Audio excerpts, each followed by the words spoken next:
तो मोदी 3.0 की पहली कैबिनेट मीटिंग में बड़ा फैसला लिया गया। पीएम आवास योजना के तहत 3 करोड़ नए घर बनाए जाएंगे।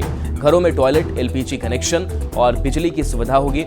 मोदी की नई कैबिनेट की बैठक करीब 1.5 घंटे तक चली। बैठक में 30 कैबिनेट मंत्री मौजूद रहे।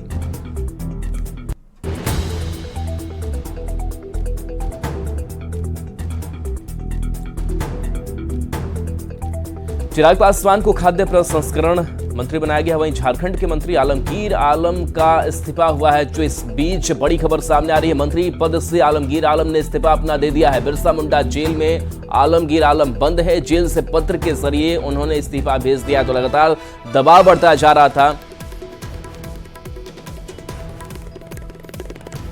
तो सीएम चंपाई सोरेन, मल्लिकार्जुन खड़गे और राहुल गांधी को इस्तीफा भेजा गया है। आज इस्तीफा को लेकर के अधिसूचना जारी हो सकती है।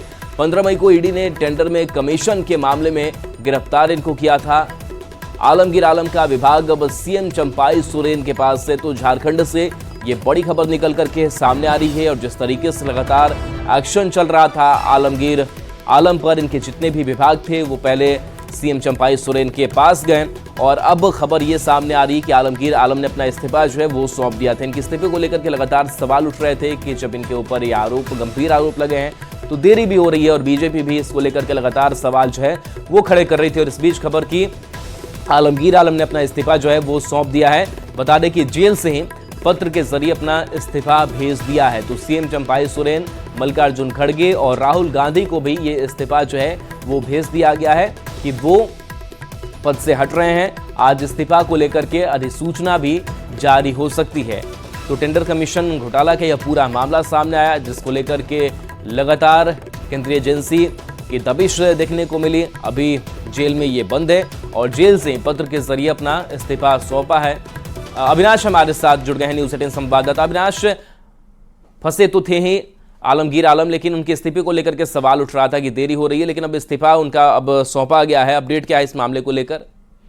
देखिए, देर रात ये जानकारी आ रही है कि उन्होंने जेल से पत्र के माध्यम से, और जो जेल का मैनुअल कहता है उसी के आधार पर उन्होंने एक पत्र मुख्यमंत्री को भेजा है, राजभवन भेजा गया है, मल्लिकार्जुन खड़गे को भेजा गया है, राहुल गांधी को भेजा गया है और आज इसकी एक अधिसूचना जारी हो सकती है। अभी अधिसूचना जारी नहीं हुई है, लेकिन जो जानकारी आ रही है, और आपने सही कहा कि जिस तरह से पिछले दिनों भी अगर आप देखें कि आलमगीर आलम का जो विभाग था, चाहे वो ग्रामीण विकास की कहें, ग्रामीण कार्य विभाग की बात करें, पंचायती राज की बात करें, ये सभी विभाग मुख्यमंत्री को शिफ्ट कर दिया गया था और अब मुख्यमंत्री इस विभाग को देख रहे हैं। ऐसे में ये कहा जा रहा था कि बिना पोर्टफोलियो वाले ये मंत्री अब रहेंगे। लेकिन आपको ये भी बता दें कि पार्टी की तरफ से, मतलब कांग्रेस की तरफ से बहुत पहले ये स्पष्ट कर दिया गया था और मीडिया में भी ये जानकारी दी गई थी कि आलमगीर आलम को उनकी स्वेच्छा के आधार पर ही छोड़ दिया गया है कि वो कब इस्तीफा देंगे। इस दौरान जो चुनाव की प्रक्रिया चल रही थी और चुनाव खत्म होने के बाद ये संभावना जताई जा रही थी, उसी के आधार पर हम ये कह सकते हैं कि ये इस्तीफा अब उन्होंने भेज दिया है और जो जानकारी आ रही है ये एक्सेप्ट भी होगा। और ये कहा जा रहा है कि बहुत जल्द हम कह सकते हैं कि अगर आप सीट जो है बर्थ जो खाली हो रहा है, कल भी आपने देखा कि गांडे से जो निर्वाचित कल्पना सोरेन है उन्होंने शपथ ले ली है, तो अब ये कहा जा रहा है कि अगले कुछ दिनों में हो सकता है कि कैबिनेट में भी फिर से कैबिनेट में कुछ नए सदस्यों को शामिल किया जाए, मतलब कैबिनेट का विस्तार भी हो सकता है। जी अविनाश, अगर सियासी नफा नुकसान की अगर बात करें तो एक छवि पर भी बड़ा असर पड़ा। कांग्रेस के जिम्मे साथ थी, तो आने वाला भविष्य किस तरीके से अब आलमगीर आलम का नजर आता है?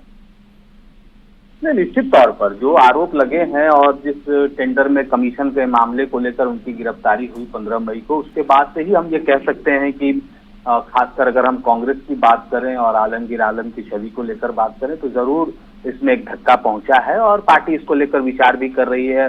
चुनाव के दौरान भी जब मैं उनके इलाके में था, पाकुड़ के इलाकों में, तो वहां से जो बातचीत हो रही थी, लोग जो बता रहे थे, कुछ लोगों का ये कहना था कि ये पूरी तरह से एक राजनीति है, जबकि कुछ लोगों का ये भी कहना था कि जरूर उन्होंने कुछ किया है तभी उनकी गिरफ्तारी। बिल्कुल अविनाश, तो एक छवि पर भी एक जो असर है वो पड़ा है इस पूरी घटनाक्रम के बीच। बहुत बहुत शुक्रिया इस अपडेट के लिए आपका।